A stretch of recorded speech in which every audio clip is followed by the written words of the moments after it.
Pendant 30 jours, j'ai écrit mes rêves pour ouvrir une porte sur mon inconscient et pousser toujours plus loin mon introspection. J'ai appris à m'en souvenir, à les analyser, et je peux vous dire que ce qui se passe dans mon cerveau, c'est complètement taré. Bonjour, je m'appelle Ulysse Lubin et je suis en train de relever 100 challenges à travers le monde pour dépasser mes barrières mentales. Souvent, je me réveille en sachant que j'ai fait un paquet de rêves, mais impossible de les décrire. Pour moi, l'élément clé a été l'intention. C'est-à-dire que dès l'instant où je me suis fixé cette intention de me souvenir de mes rêves, en prévoyant un système pour les noter rapidement, eh bien cela a fonctionné. Si cela vous tente, vous pouvez prévoir un carnet avec un stylo sur votre table de chevet ou une note facile à ouvrir sur votre téléphone. Autre astuce, vous pouvez vous faire des audios pour vous raconter directement vos rêves. Alors là, je vois le bateau qui part et puis moi je cours, je saute, comme dans un film, et paf, j'arrive sur le bateau et tout, puis après ça part en couille. C'est un vrai rêve en plus. De mon côté, pour pousser le challenge à fond et stimuler mes rêves, je suis parti voyager en Jordanie. Bonjour les amis, je suis en direct de l'aéroport de Paphos, départ pour Amman en Jordanie, l'avion est juste devant. Ça devrait être l'endroit parfait pour m'inspirer des rêves complètement fous et on va essayer de les documenter. Allez, c'est parti. J'ai pris un billet de Paphos vers Amman sur la plateforme homonyme ulysse.com. Oui, je sais, ça s'invente pas. D'ailleurs, ils sponsorisent cette vidéo et ça tombe bien puisque dès que j'ai un avion à prendre, moi j'utilise leur service. Et si je réserve mes billets chez eux, c'est pour deux raisons. La première, c'est l'interface minimaliste. Ils n'essaient pas de vous vendre un siège, un sandwich, un parfum et une voiture alors que vous voulez juste réserver un vol. Et la seconde, c'est leur service client qui est incroyable. C'est une équipe française qui se cache derrière et jusqu'à présent, ils ont répondu à toutes mes questions en moins d'une heure. Et en ces périodes d'incertitude vis-à-vis de la situation sanitaire, c'est quand même plus agréable de voyager l'esprit léger.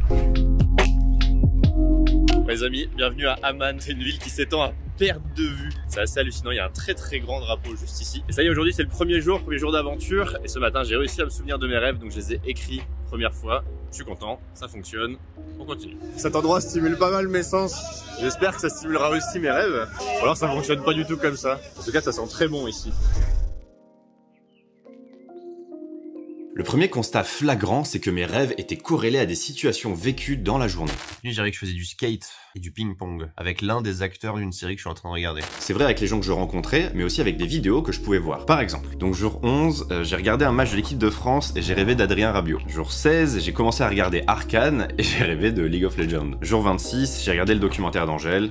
Et j'ai rêvé d'Angèle. Une bonne question à se poser, c'est pourquoi cet élément en particulier? Après tout, il m'est arrivé d'autres choses dans la journée. Alors pourquoi est-ce que je rêve de Rabiot, de League of Legends ou de Angèle? J'ai aussi fait le test avec l'environnement. Et l'idée, c'était de me déplacer au maximum pour voir si cela allait influencer le cadre de mes rêves. Bon, il est 5h30 du matin ici à Amman en Jordanie. Je me suis réveillé tôt pour prendre le bus en direction de la fameuse cité de Petra. Là, actuellement, je suis en train de marcher à travers le Sig, qui est une sorte d'immense canyon. Alors, je me suis levé particulièrement tôt ce matin. Et je ne sais pas si c'était l'excitation d'aller à Petra, mais j'ai fait un rêve complètement what the fuck. Temps mort. Attendez, avant de continuer, il faut que je vous raconte ce rêve parce que vraiment je frôle la folie. Jour 5. Je suis sur une sorte de manège qui ressemble à un mix entre un carrousel et les machines qui tournent dans tous les sens dans les Luna Park. Ça commence bien. Dans ma main, j'ai une scie géante qui peut passer d'un mode fixe à mobile, un peu comme Bastion dans Overwatch. Je l'utilise pour couper le rotor principal du manège et tout s'effondre en mode catastrophe naturelle du carrousel. Je parviens tout juste à m'échapper. En récupérant mon souffle, on me dit que le maire veut me parler. Je décroche mon téléphone, il a la forme de ma tondeuse à barbe. Je commence à parler en anglais et je suis surpris d'entendre de l'autre côté de la ligne Omar Sy. Pourquoi faire?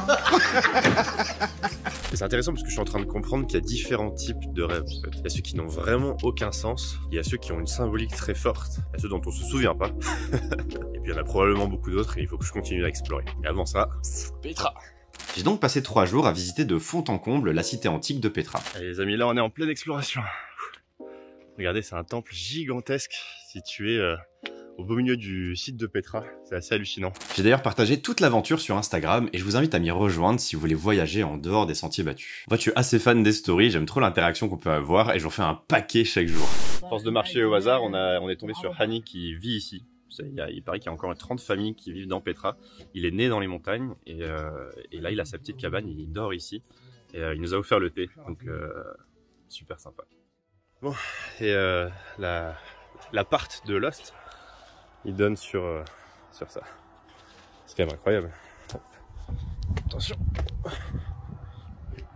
Et certains diront que je suis fou. c'est peut-être vrai.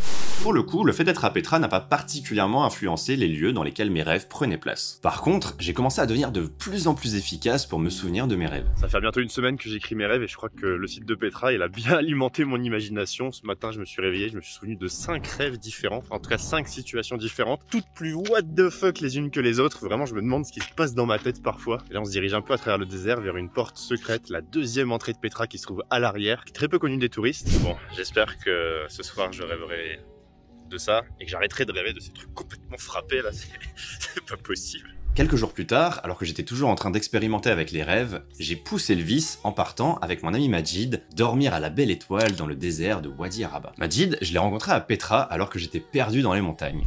Là on est vraiment paumé au beau milieu de la Jordanie. Mais qu'est-ce que c'est beau. Mais qu'est-ce qu'on se sent seul. Mais qu'est-ce que ça fait du bien. Il m'a carrément sauvé ce jour-là. On est devenus potes, et ensuite il m'a embarqué dans sa voiture pour un petit road trip à travers la Jordanie. Les amis, on vient d'arriver dans le désert et c'est hallucinant. On a les montagnes au loin et c'est immense quoi. On voit tellement loin et en plus, en prime, on a le petit coucher de soleil juste là-bas. Il y a des dunes incroyables de l'autre côté. Et ce soir, on va dormir là, à la belle étoile. Pas de tente, rien du tout. Juste le ciel, le sable et rien d'autre. Les amis, on va faire un sacré dodo, ça promet de drôles de rêves en plein milieu du désert.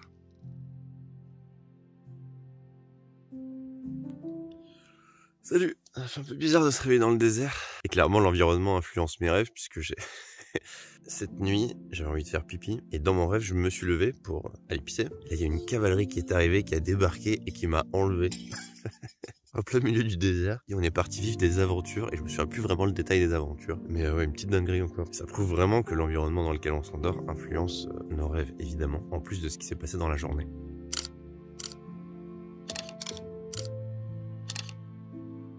Ah ouais, un challenge sur les rêves, il fallait que ça se fasse dans ces conditions. D'ailleurs ensuite, on est même allé dans un autre désert, le Wadi Rum. Ça là-bas, c'est le désert du Wadi Rum. C'est là où a été tourné Seul sur Mars, et on se croirait vraiment sur cette planète quand c'est hallucinant. C'est une bonne idée de faire ce challenge sur les rêves pendant que je voyage en Jordanie parce que ça stimule à fond ce qui se passe à l'intérieur là. En termes d'environnement, en termes d'histoire, en termes de situation. Je crois que j'ai jamais autant rêvé qu'ici. Ah, ça me fait un petit quelque chose de me réveiller à vos côtés là. Et j'en ai même profité pour faire un petit coucou à Thomas Pesquet. Salut Thomas, écoute, j'espère que tu vas bien, que tu as eu un bon retour sur Terre, tu as bien mérité un peu de repos. Bon, en attendant, je suis parti sur Mars pour prendre un peu d'avance. J'ai installé la tente, j'ai fait chauffer le thé. Donc dès que t'es d'attaque, on peut se retrouver sur Mars pour partager un petit thé quoi. En plus, la vue, elle est vraiment belle. Il m'a pas répondu. Les théories sur le rôle du rêve sont multiples et parfois très complexes. Prenons-en une pour essayer de comprendre un petit peu comment les rêves pourraient se former. Selon Freud, notre cerveau va brouiller les pistes pour nous emmener dans une satisfaction hallucinatoire de désirs inconscients. Pour cela, il va utiliser principalement 3 procédés et je vais les simplifier à l'extrême parce que sinon je vais perdre tout le monde. Le premier procédé, c'est la condensation où plusieurs idées ou images vont se concentrer dans une seule scène. Jour 17, scène 1. J'ai rêvé de ma prof de français en première. J'étais dans un cours spécial où je fabriquais une boîte d'allumettes en bois avec des inscriptions chinoises. Ici, les images se superposent. On passe de la classe, au bureau, à la boîte d'allumettes, pour finir sur un détail, les inscriptions. Quant à pourquoi est-ce que j'ai rêvé cela, je n'en ai pas la moindre idée. Je vous laisse proposer vos théories en commentaire. Le second procédé, c'est le déplacement. Pour faire simple, c'est un mécanisme de défense qui va déplacer l'intérêt du rêve sur un élément complètement anodin. L'idée, c'est de masquer son désir inconscient en se focalisant sur un point qui est très secondaire. Jour 6, scène 2. À un repas de famille, je me prends des remarques. Tout le monde juge mon activité. D'un coup, ma tante se plaint que la nourriture n'est pas équilibrée. Elle veut de la viande et du fromage. Je lui fais remarquer qu'elle a du poulet et du fromage dans son assiette. Et ça part en drame. Je crois que je suis un incompris à cette table.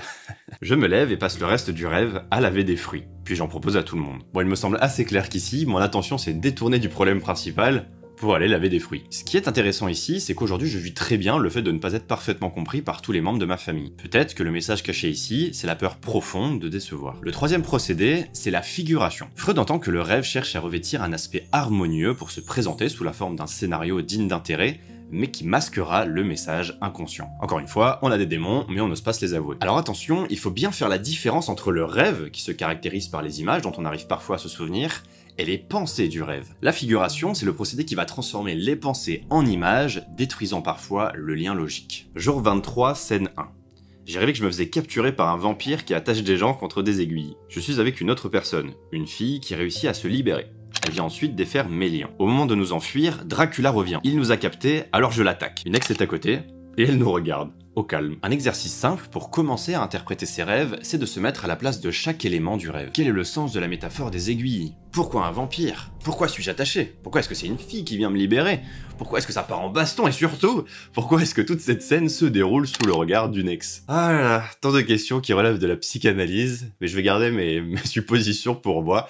Mais si vous voulez vous amuser en commentaire à m'imaginer un passé d'enfant torturé ou de fétichiste des aiguilles, vous pouvez y aller. Freud a-t-il raison? Qui suis-je pour l'affirmer? Il existe d'autres approches aux rêves, comme la psychologie cognitive, qui les pense comme une fonction mnémonique permettant de mieux assimiler les éléments de la journée. J'ai appelé mon amie Fanny Nussbaum, docteur en psychologie et en neurosciences, pour avoir son opinion sur le sujet. Vraiment, c'est sur ce que je pense moi. En fait, je crois que c'est les deux. Qu'il y a quelque chose de nous qui se voit la réalité, qui veut se la dire sans se la dire. Oui, je pense que ça existe. Et puis, je pense aussi que le travail du rêve, c'est un travail simplement de métabolisation de ce qui s'est passé dans la journée. Pour marier les deux approches, la manière dont notre inconscient cognitif, cette fois, pendant le rêve, reconstruit ce qui s'est passé dans la journée, est liée à nos conditionnements et à tout ce qui fait ce qu'on est aujourd'hui. Du coup, je me pose juste une question là-dessus. D'après toi, parce que je pense que c'est hyper difficile de trancher, mais d'après toi, c'est quoi la première brique? Est-ce que la première brique, c'est le message caché que l'on cherche à refouler et par-dessus, on va construire la réalité du rêve par rapport à ce qu'on a vécu dans la journée? Ou est-ce que c'est d'abord, on va construire l'environnement du rêve par rapport à ce qu'on a vécu pour mieux mémoriser certaines situations, et par-dessus, il y a un message, une métaphore qui va venir se greffer, tu vois. Si tu étais le cerveau, tu construirais dans quel ordre? Non, mais c'est drôle, c'est assez rigolo de réfléchir à ça. Je n'ai jamais réfléchi. En fait, je te dirais que je pense que c'est ni l'un ni l'autre, que c'est plutôt les deux à la fois.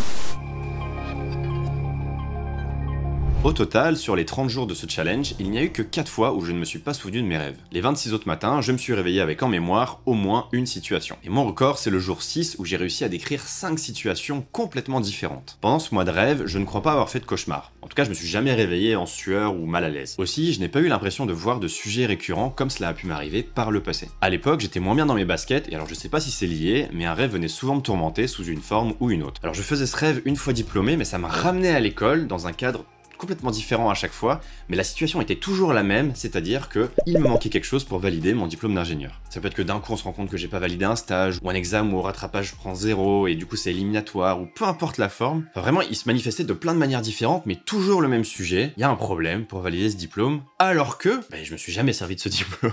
J'ai monté une start-up, je l'ai planté, et maintenant je voyage à travers le monde en faisant du YouTube et en écrivant des newsletters. J'ai d'ailleurs jamais apporté beaucoup de valeur à mon diplôme. En fait, je m'en fous, mais je sais pas pourquoi. Ce rêve revenait systématiquement. Mais plus aujourd'hui, et si je devais me risquer à une conclusion subjective, je dirais que je me sens bien dans mes baskets, aligné, et je suis très peu stressé. Globalement, je dors bien, et j'ai l'impression d'avoir ressenti ce bien-être dans mes rêves, même si certains étaient complètement fous. Après tout, je suis quelqu'un qui s'épanouit dans le chaos, alors c'est peut-être bon signe. Pour conclure, rêver, c'est ouvrir une porte sur son inconscient. Écrire ses rêves, c'est recueillir les images construites par son cerveau, et les interpréter, c'est essayer de retrouver le message caché. C'est une thérapie qui, si elle est gratuite, demande du courage, alors allez-vous essayer. Merci encore à Ulysse.com d'avoir sponsorisé cette vidéo, fallait le faire quand même. Si vous avez un voyage de prévu, je vous recommande d'acheter vos billets chez eux. Moi je le fais déjà et j'ai conseillé la même chose à tous mes potes, et en plus on peut même payer en crypto. Et sur ce, je vous dis à très vite pour un nouveau challenge.